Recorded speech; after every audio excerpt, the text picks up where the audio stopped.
No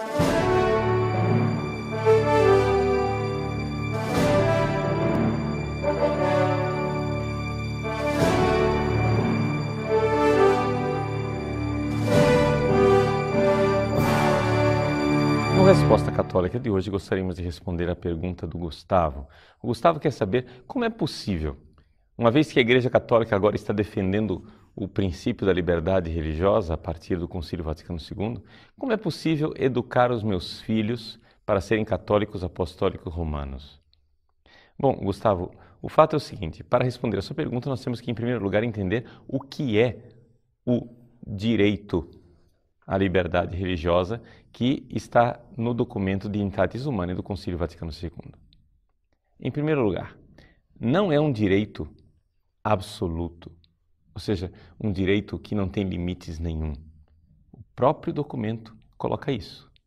Em segundo lugar, não é um direito à liberdade religiosa em qualquer âmbito. Não.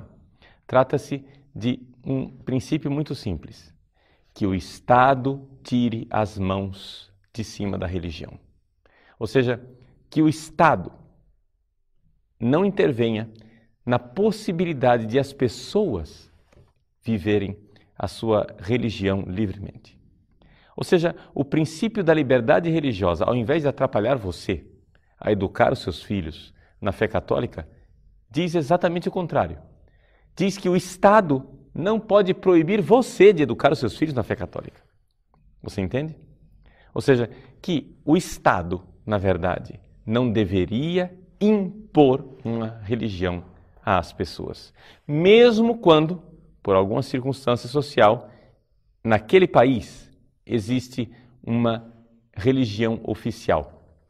A Igreja admite que é possível que, num país, se coloque uma religião como sendo a religião oficial. Não necessariamente os estados devem ser organizados como os estados modernos aqui do Ocidente, em que o Estado não tem nenhuma religião favorita, ou seja, alguma religião protegida.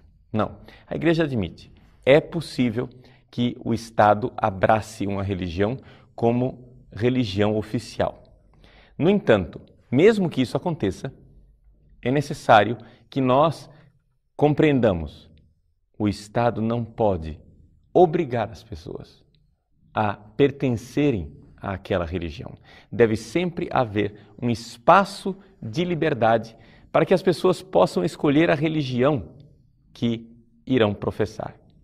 É evidente que esta liberdade, ela não é uma liberdade total, no sentido que ela é absoluta e não tem limites algum. Não. O direito à liberdade religiosa, ele tem limites sim. Porque se nós tivermos uma religião que está perturbando a ordem pública, como por exemplo um grupo de satanistas que deseja agora sacrificar seres humanos, é evidente que o Estado deve intervir e deve fazer com que este grupo seja criminalizado. Ou seja, algumas religiões são verdadeiramente criminosas e não deveriam existir. Então, vejam que o princípio da liberdade religiosa não é um princípio absoluto, mas é simplesmente um princípio que diz que o Estado deve reconhecer à pessoa o direito de, livremente, com a sua consciência, abraçar a sua religião, desde que esta religião não intervenha e cause desordem na ordem pública, conforme o direito natural das coisas. Então, esta é a resposta para a sua dúvida. Você quer saber se existe liberdade religiosa, como é que eu vou educar os meus filhos? Pois bem, exatamente porque existe liberdade religiosa, você tem o direito, dever de educar os seus filhos, sem que o Estado intervenha. A liberdade religiosa, portanto, é um limite colocado para o Estado. Que o Estado nos dê o nosso direito de exercer livremente a nossa religião. Se você quiser aprofundar com relação a essa realidade da liberdade religiosa, você encontra um resumo bastante claro e bastante bem feito no Catecismo da Igreja Católica, nos números 2104 até 2109. Ali você encontra um resumo em que o Catecismo da Igreja Católica coloca lado a lado duas realidades que precisam ser recordadas. Nós não podemos só recordar que existe um direito à liberdade religiosa. Temos também que recordar que existe um dever social de religião. Ou seja, o direito que nós temos de livremente abraçar a verdade, ele tem em contrapartida um dever que todo ser humano tem de buscar a verdade a respeito de Deus. Não é que a igreja diz, façam o que quiserem, nada disso. A igreja diz, nós temos o dever de buscar a verdade. Todos os seres humanos têm esse dever. Agora, como é que nós vamos fazer com que os nossos irmãos, fazer com que esses nossos companheiros de viagem que estão aqui neste mundo, como é que nós vamos fazer com que eles conheçam a verdade? Então a igreja aconselha aqui a prudência, o bem-querer e uma necessária caridade, porque existe verdadeira caridade em sermos missionários e levarmos as pessoas ao conhecimento da verdade. Mas é exatamente a liberdade religiosa que permite a missionariedade. Vamos nos recordar, Gustavo, que nós não estamos na Idade Média. Nós estamos num mundo atual em que, segundo uma pesquisa da Kirchennot, Ajuda à Igreja que Sofre, 70% da população mundial vive em países onde a liberdade religiosa não é garantida. E que, de cada 100 vítimas de perseguição religiosa, 75 são cristãos. Ou seja, 75% das pessoas que morrem hoje perseguidas por falta de liberdade religiosa são cristãos, como eu e você. Ou seja, como é que a igreja, neste mundo, poderia agora ir contra um princípio que é tão claro como a liberdade religiosa? O fato de que o Estado não deveria tirar a liberdade dos seus cidadãos de buscar a verdade e de cumprir o seu dever de buscar a verdade a respeito de Deus. Gostaria de recordar mais uma coisa, que muitas vezes os tradicionalistas afirmam que a igreja mudou de opinião. Ou seja, que a igreja durante 2000 anos foi contra a liberdade religiosa e que agora, no Concílio Vaticano II, aberração das aberrações, de repente nós começamos a defender uma outra doutrina. Essa acusação simplesmente não é verdadeira. Pelo seguinte, se você for olhar na história da igreja, nós tivemos papas que foram contra a liberdade religiosa e papas que foram a favor da liberdade religiosa. Ou seja, na verdade, não é que a igreja mudou de doutrina. A doutrina é a mesma. Mas o que está em debate não é a doutrina, mas é a aplicação da doutrina. Ou seja, a doutrina é a seguinte, e isso é inquestionável. O erro não tem direito de existir. Somente a verdade tem o direito de existir. E, portanto, todos os seres humanos têm o dever de buscar a verdade. Agora, isto é uma doutrina. No mundo real, no mundo dos fatos, no mundo dos acontecimentos, o erro não existe abstratamente. Existem pessoas que erram. Então, aqui é que nós vemos que a coisa se torna complexa, porque uma coisa é o pecado, outra coisa é o pecador. Ou seja, que o pecado não tenha direito de existir, estamos de acordo? Mas eu acho que os pecadores têm o direito de existir. Entende o problema? Então, na hora da aplicação, é que as coisas se tornam difíceis. Você encontra, então, vários documentos e bulas pontifícias em que, por exemplo, os papas favorecem o uso da violência para impor a religião nas pessoas que não creem. E uma série de outras cartas que o Papa diz não se pode usar violência para impor a religião. As duas coisas existem lado a lado.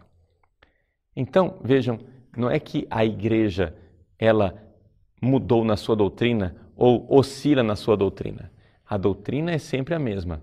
Só que nós aqui, no campo da liberdade religiosa, não estamos falando de uma doutrina. Nós estamos falando de uma ação política. E a política é algo que existe no campo da razão prática. Veja, no campo da razão prática, as coisas são muito frágeis. Por quê?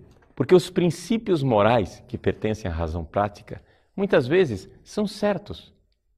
Mas na hora da aplicabilidade, as coisas se tornam extremamente confusas e é necessário muita prudência pastoral e muito amor às almas para nós abraçarmos ou não essa realidade. Por exemplo, para citar 2 exemplos da tradição que nos falam claramente desta questão da liberdade religiosa. Nós temos no ano de, deixa eu ver a data aqui que eu estou lendo no Denzinger Schönmetzer, no ano de 866, uma resposta do Papa Nicolau I aos búlgaros, em que ele diz claramente que não se deve usar a coerção com relação à aceitação da fé. É o número 647 do Denzinger Schönmetzer. Ele diz assim, vou ler somente a última frase: Deus ordena que seja prestada obediência voluntária. Ou seja, é uma ordem de Deus, é nosso dever abraçar a verdade. Mas isso deve ser feito de forma voluntária. E só por quem age de livre vontade. De fato, se tivesse querido usar violência, ninguém teria podido resistir à sua onipotência. Ou seja, se Deus quisesse violência para que nós aceitássemos a verdade da religião, Ele mesmo teria usado. E Ele, que é onipotente, já teria dado cabo a todos os problemas de liberdade religiosa no mundo. Uma segunda coisa é uma carta do Papa Alexandre II, em 1065. A carta chama-se Licet Ex, está no Denzinger Schönmetzer número 698. E ele diz com toda clareza: lê-se de fato que nosso Senhor Jesus Cristo não forçou ninguém com violência ao seu serviço, mas com humilde exortação, resguardada para cada um a liberdade do próprio arbítrio. Ele salvou do erro todos aqueles que predestinou à vida eterna, não julgando, mas derramando o seu próprio sangue. Assim também, o bem-aventurado Gregório, numa carta, proíbe que esse mesmo povo seja conduzido à fé com violência. Ou seja, aqui o Papa está falando dos judeus, que não devem ser forçados a se converterem ao catolicismo. E cita para isso uma carta de São Gregório Magno.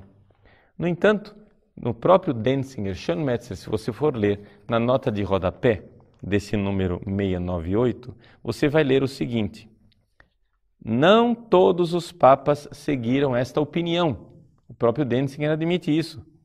Entre os documentos mais deploráveis, mencione-se a Constituição de Paulo IV com Nimis Absurdum, do dia 14 de julho de 1555, que, entre outras coisas, ordena a criação de um gueto para os judeus em Roma. Não se coaduna com a opinião de Gregório I a prática de forçar os judeus a escutar teólogos que pregassem para eles, como, por exemplo, fez Gregório XIII na Sancta Mater em 1584.